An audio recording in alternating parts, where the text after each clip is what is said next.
एक गांव में एक लड़की की शादी हुई थी। राखी को कुल्फी खाना बहुत पसंद था। वो अपने पति से हर रोज 10 कुल्फियां मंगवाती थी। राखी के ससुराल वाले इस बात से बहुत दुखी थे। राखी घर की छोटी बहू थी, इस कारण से राखी की जेठानी विमला उससे बहुत जलती थी। एक दिन विमल अपने पति राहुल से कहती है, सुनो जी, तुम्हें कुछ दिखाई देता है कि नहीं? तुम्हारी पत्नी के साथ कितनी बेईमानी होती है। विमला, क्या बेईमानी हो रही है तुम्हारे साथ? सुनिए जी, आप देखते नहीं है कि कैसे सासू माँ और ससुर जी ने राखी को अपने सिर पर बैठा रखे हैं। रोज रोज 10-10 कुल्फियाँ खा जाती है। सासू माँ और ससुर जी को भी अच्छा नहीं लगता, पर फिर भी उसे कुछ कहते ही नहीं है। और जब मुझसे कोई छोटी सी गलती हो जाती है, फिर सासू माँ और ससुर जी पूरे घर को सिर पर उठा लेते हैं। अरे बिना, ऐसा कुछ नहीं है, तुम्हें ही ऐसा लग रहा है। और तुम भूल गई हो क्या कि तुम इस घर की बड़ी बहू हो? तुम्हें तो ज्यादा समझदार होना चाहिए।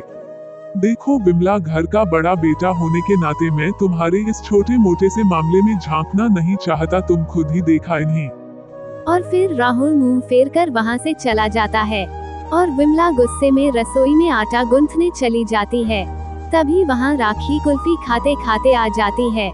विमला राखी को देखकर बहुत गुस्से में आ जाती है और उसको टक्कर मार देती है, जिसकी वजह से राखी की कुल्फी आटे में गिर जाती है और सारा आटा खराब हो जाता है। ये क्या कर दी? हे भगवान, कभी कुल्फी से हटकर कहीं और भी ध्यान लगा लिया करो, पर नहीं, पूरे घर ने तुम्हें सिर पर चढ़ा रखा है। इतना बोलकर विमला वहाँ से अपने कमरे में चली जाती है और राखी भी अपने कमरे में चली जाती है। इस राखी का तो कुछ करना पड़ेगा, बहुत हो गया इसका। रात को जब राखी फ्रिज में से कुल्फी ले जा रही थी, तभी विमला पीछे से राखी के सिर पर मार देती है, जिसके कारण राखी मर जाती है। फिर विमला घर का सारा सामान इधर उधर फैला देती है ताकि सबको ये लगे कि घर में कोई चोर आया था।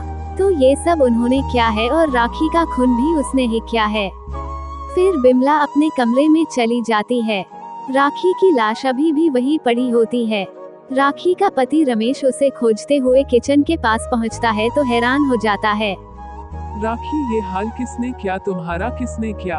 रमेश की चिल्लाने की आवाज सुनकर सभी घर वाले वहां आ जाते हैं। राखी की लाश देखकर सभी घर वाले हैरान हो जाते हैं। हे भगवान, ये क्या हो गया हमारी राखी के साथ? में तो इसे हमेशा अपनी बहन जैसा प्यार करती थी, किसने मार दिया हमारी बहन को? बहू, मेरी प्यारी बहू, किसने खून किया इसका? सारे घर वाले राखी का जाने का दुख मना रहे होते हैं, तभी ससुर जी बीच में बोलते हैं, आप सब घर वाले एक बात पर ध्यान दिए, घर का सारा सामान बिखरा पड़ा है, शायद ही कोई चोर आया होगा।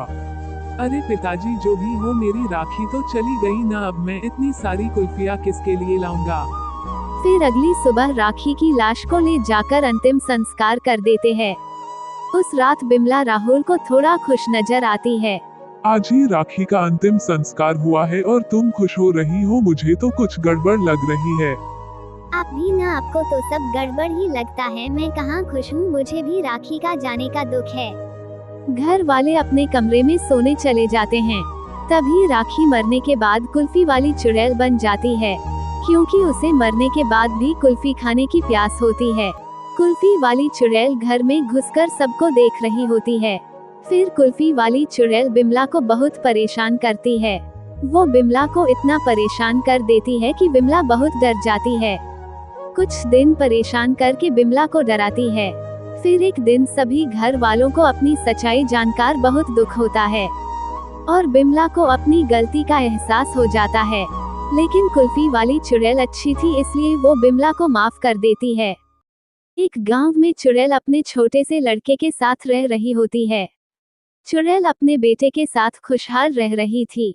रोज चुड़ैल जंगल में जाती और अपने बेटे के लिए जंगल से किसी न किसी जानवर का मांस लाती थी खिलाने के लिए, लेकिन चुड़ैल किसी गांव वाले को कुछ नहीं करती थी। तभी उसका लड़का बोला, माँ, मैं भी चलूंगा आपके साथ, जंगली जानवर का शिकार करूंगा और अपना भोजन बनाऊंगा। नहीं बेटा, अभी तुम बहुत छोटे हो और जंगल उतना ही घना और लंबा है, तुम थक जाओगे जंगल में। मैं तुम्हारे लिए भोजन लाऊंगी, तुम घर पर ही रहो और तब तक खेलो, मैं भोजन लेकर आ रहा हूँ। ठीक है, तब जाइए। और चुड़ैल जंगल चली जाती है। जंगल में चुड़ैल को कुछ नहीं मिला, उदास होकर घर लौट आती है। क्या हुआ माँ, उदास क्यों हो? बेटा, आज जंगल में कुछ नहीं मिला खाने को, लग रहा अब गांव में ही जाना पड़ेगा। इतना बोलकर कर गांव में जाती है। वह आसमान में उड़कर पूरे गांव में घूमती है, लेकिन गांव वाले अपने अपने पालतू जानवरों को घर में रखा था। उस गांव में भी कुछ नहीं मिलता है, वो वहां से भी उदास होकर लौट आई है और दोनों बिना कुछ खाए पिए ही सो जाते हैं। फिर सुबह होती है। उसी गांव में हरिया और उसकी पत्नी रहते थे। हरिया के पास बहुत ज्यादा जमीन था, इसलिए वह खेती करता था। एक दिन वह खेत से आया और लेटा ही कि तब तक उसकी पत्नी आई। तब जी खेत में काम कैसा रहा? ठीक ही है, आधा काम हो गया है और आधा करना है। आज सुबह सुमित भाई की पत्नी आई थी खेत में, काम की सिलसिला में कोई काम है क्या खेत में? हाँ, काम तो बहुत है, अब आएगी तो बोल देना खेत में मुझसे मिल ले। अच्छा, कल रात को चुड़ैल हमारे गांव में आई थी, आप देखे थे कि नहीं? अरे भगवान, दिन भर काम करके आते हैं, रात को सोने के बाद कुछ पता चलेगा तब न। उस चुड़ैल ने कुछ किया तो नहीं किसी को? पता नहीं जी, लेकिन उदास होकर अपने घर की तरफ जा रही थी। आप थोड़ा जाएंगे उसके घर, बेचारी क्यों उदास थी? हाँ, मेरा यही काम है ना कि उसके घर जाऊं और पूछूं चुड़ैल जी आप क्यों उदास हो। नहीं मतलब बस जाते। मैं नहीं जाऊंगा, तुम भी जाकर अपना काम करो। बेचारी मीना चली जाती है अपना काम करने। वह काम तो करती है, लेकिन उसका मन काम में नहीं लगता है। वह बस यही सोच रही थी कि आखिर चुड़ैल उदास क्यों थी। क्यों ना मैं ही चुड़ैल के घर जाऊं, बेचारी क्यों उदास थी। अंत में मीना वहां जाने को ठान लेती है। जैसे ही हरिया घर से निकला, उसके पीछे से ही मीना निकलती है और चुड़ैल के घर जाती है। वहां जाती है तो देखती है कि चुड़ैल और उसका बेटा दोनों बैठे होते हैं। अरे मीना, तुम यहाँ कोई दिक्कत है क्या? नहीं चुड़ैल बहन, कोई दिक्कत नहीं है। मैं कल रात को तुमको देखी थी अपने गांव में, तुम उदास होकर अपने घर आ रही थी। हाँ, 2-3 दिन से कुछ खाए पिए नहीं है। जंगल में गई तो वहाँ भी कुछ नहीं मिला, तो सोची गांव में कुछ मिल जाएगा, लेकिन वहाँ भी कुछ नहीं मिला। बस इसी से थोड़ा उदास थी। अच्छा रुकिए, मैं कुछ खाना लाती हूँ अपने घर से। इतना बोलकर मीना घर आ जाती है। किचन में कुछ खाना पड़ा था, वह सब ले लेती है और चुड़ैल के घर जाती है और चुड़ैल को खाना देती है और अपने घर आ जाती है।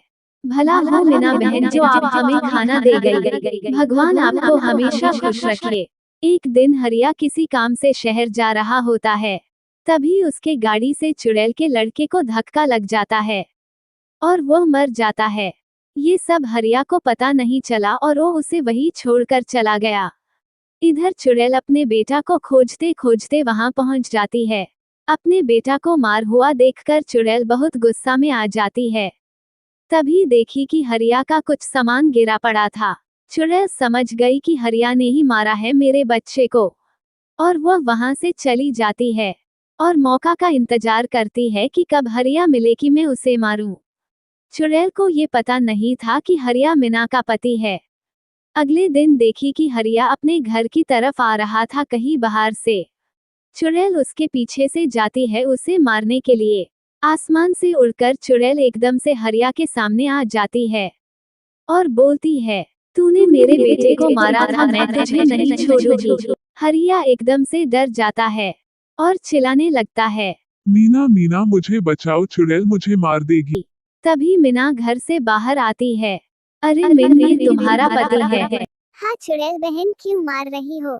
तुम्हारे पति ने मेरे बेटे को मारा है, लेकिन तुम एक बार मेरी मदद की थी, इसलिए छोड़ रही हूँ। और चुड़ैल हरिया को छोड़ देती है और अपने घर चली जाती है।